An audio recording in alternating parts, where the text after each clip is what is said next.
You know, they tell you for security reasons when you come to Brazil, you should try your best not to dress and look like a foreigner or a tourist. A lot of people say, what does a tourist or a foreigner in Brazil look like? Well, pretty much looks like me right now. The shirt is fashion, of course, but the hat and sunglasses are actually practical. They do look daft, but this hat has been saving my life here in Brazil, saving my shoulders and my neck from that fierce sun. Bad news. First of all, it's raining. And that's no good because we're going to the beach. And second of all, it is our last full day in Brazil today. Tomorrow, we are getting 3 planes all the way back to winter in Scotland. That sucks. So we thought we'd try and make the most of it today by going to the beach. And I thought as well that I would use the opportunity today to answer a question, not answer a question, to tell a story that many people have been asking me about over the many years I've been doing this YouTube channel. Got a perfect chance for it right here on the beach today in Vitoria, where it all started for me.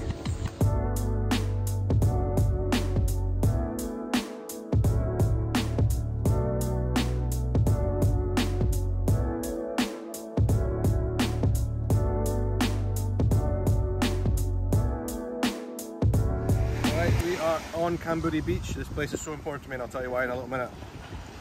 I always carry a little bit of Scotland with me though. I've got my Scotland flag towel. And when I put this on the ground here,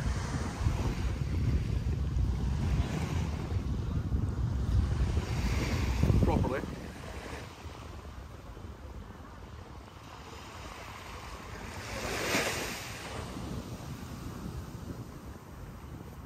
this becomes like Scottish territory for me. This is the Embassy of Scotland in Brazil for the next few hours while I'm here sat on it.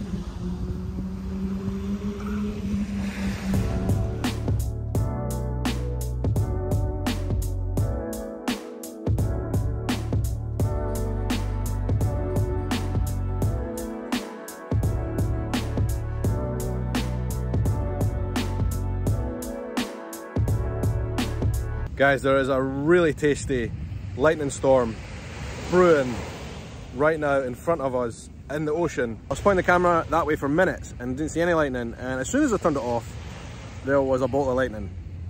Sod's law, eh? Anyway, let me tell you the story before everybody wants to come off the beach. So this here behind me is Praia do Camburi, Camburi Beach, if you're translating in English. So a long time ago now, 2007 or 8, I think it's 2007. So I don't know, a lot of you guys who watch my channel for a long time will know that I like to go fishing. Well, when I was younger, when I was a teenager, I used to take it pretty seriously. And in fact, I was in the Scottish national fishing team for sea fishing. And every single year they have like a World Cup of fishing for all the different disciplines, but the one I was interested in was the beach fishing. And every single year it's held in a different location. And in 2007 or 8, whichever one it was, the World Championships of beach fishing was right here on this very beach I'm sat on right now. It was a 4-day fishing event right here on this beach. 4 days of competition. And I was here with the 5 other Scottish people from the Scotland team. We were here for 2 weeks so we could practice and get ready for the main event. And that's basically what brought me over, the World Championship fishing event, beach casting, and I was selected for the team.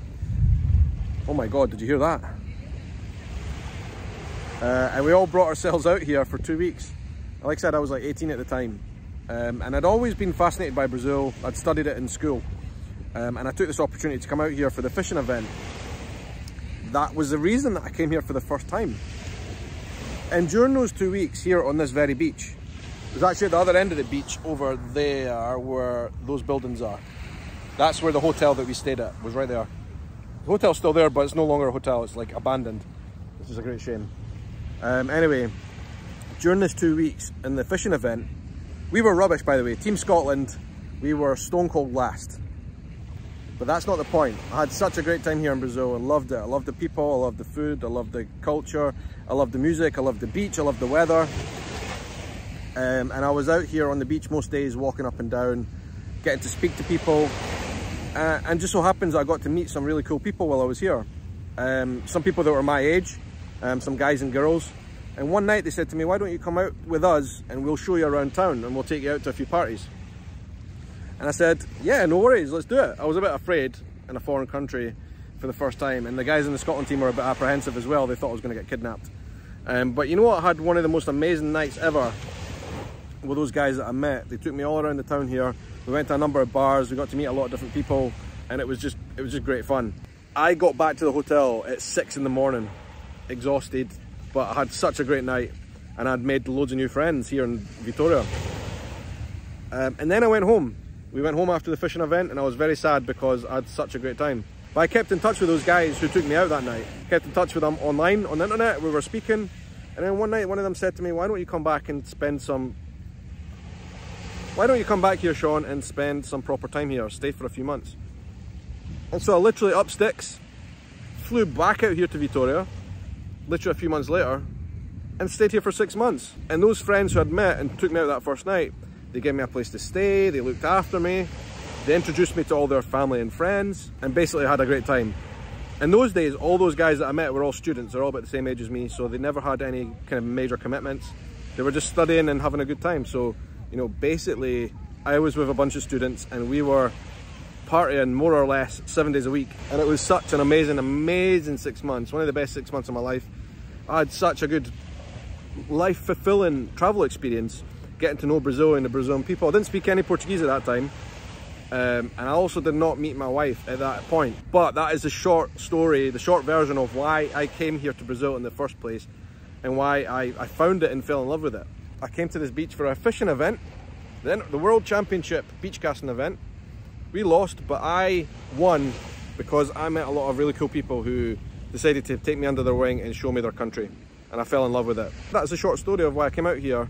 Hopefully you've enjoyed the little photos and stuff that I've been sharing from the event as well. I mean, that's why I came out here, and I would not be married to a Brazilian now if it wasn't for that fishing trip. So very special day and a very special occasion. And it just means a lot to me. This beach here, Camburi, means a lot to me because of that fishing event. So there you go, that is the story of why me, as a Scottish person, came out to Brazil for the first time. It was a fishing event. Well, the rain is coming down pretty heavy now. So I probably recorded that video in just the right time. It is actually hammering down. To be honest, we have got a lot of packing to do today. Because like I said, we are going home to Scotland tomorrow.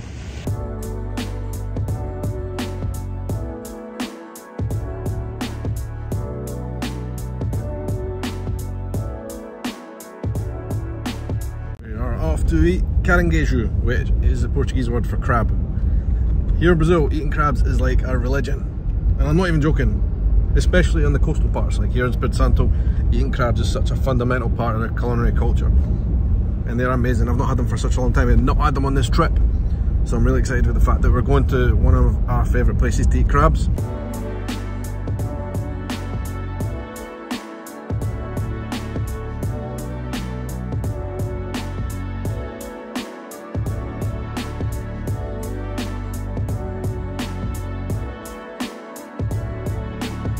This is a famous crab car that everybody in Vitoria recognises. I'm not even sure if this thing moves because it seems to be parked here the whole time, but it's got a massive crab on its roof. It's so big that I'm not even sure how this thing could possibly even drive. Imagine the drag on it. Anyway, it's cool. It's a massive crab. And this is the place, Ilha de Caranguejo, which means island of crabs.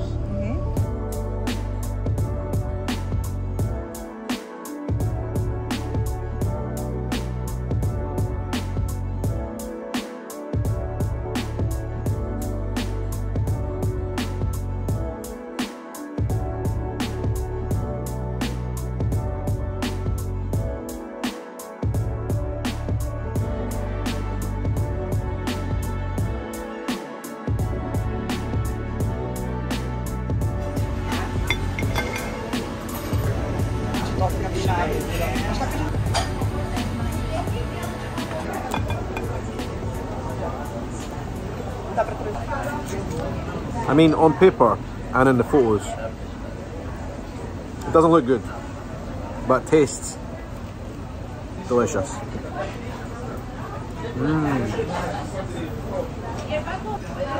It looks brutal, it doesn't look pretty. Sometimes the point of good food is not to look pretty though, it's just to eat good food. Now for the claws.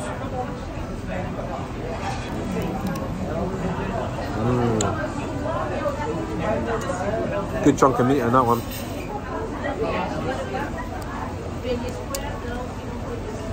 Look at that.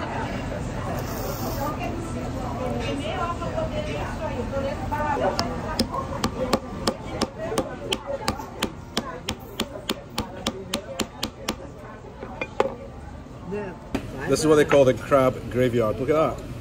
All the leftovers. It does say mini pastels. Mini pastels. These are the deep fried parcels of, one is crab and one is prawn. We've got two different types. We don't know which one's which. Let's see.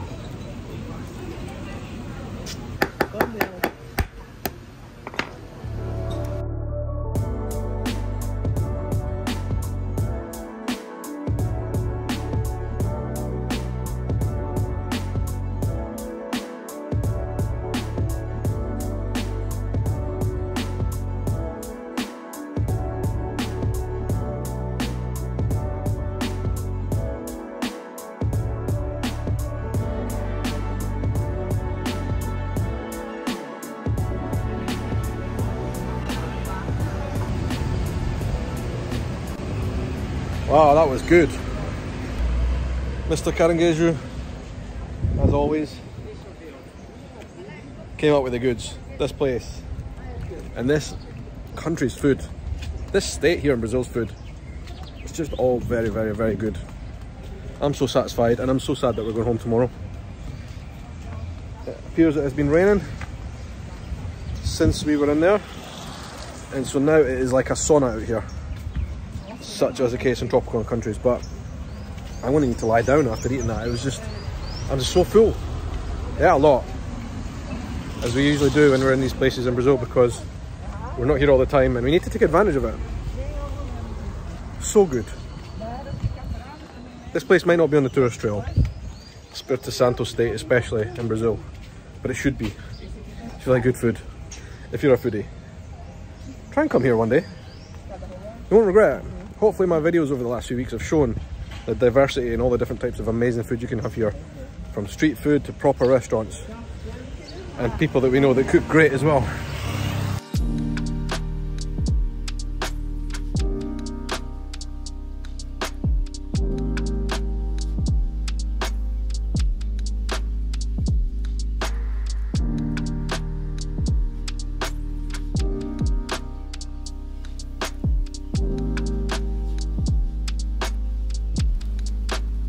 Look at that sky. You didn't think I was going to miss out on the final sunset of this final night here in Brazil, did you? Of course not.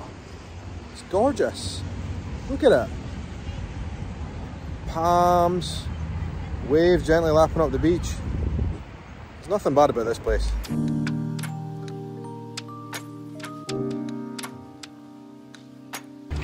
A crazy bright white sunset light has just covered over the beach, illuminating everything. It's pretty spectacular. Wow.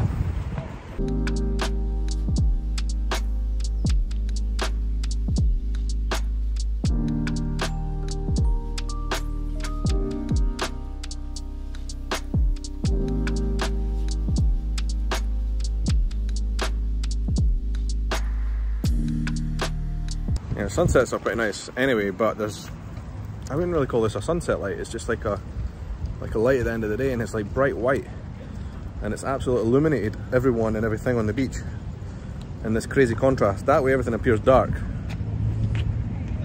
as the sun started to go down, and this way it's just all like illuminated, as you can see on my face and the buildings behind me. It's bizarre. It's like a apocalyptic end of the night light. And you've got all these crazy clouds up here behind me with a bit pink in there as well. It's absolutely sensational. What a send-off.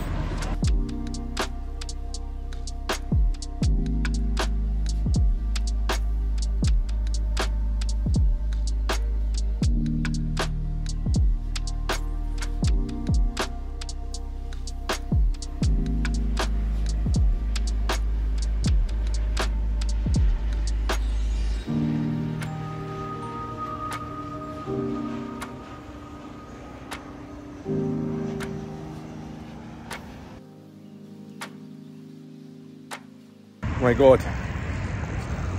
Now the sunset is truly popping off. Look at that.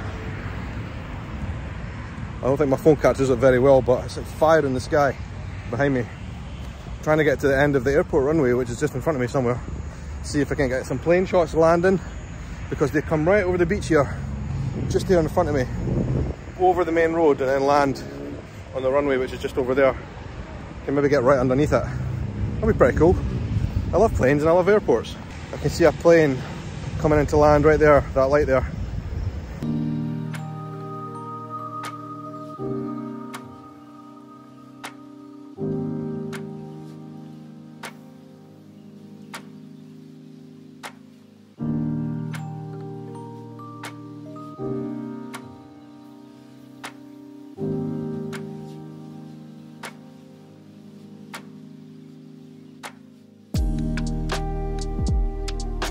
And then also, as well as these amazing visuals of that like fire red sunset there behind me, you can also hear, which is spoiled a little bit by the traffic sound coming from that side. Oh my God, I'm sweating, look at that.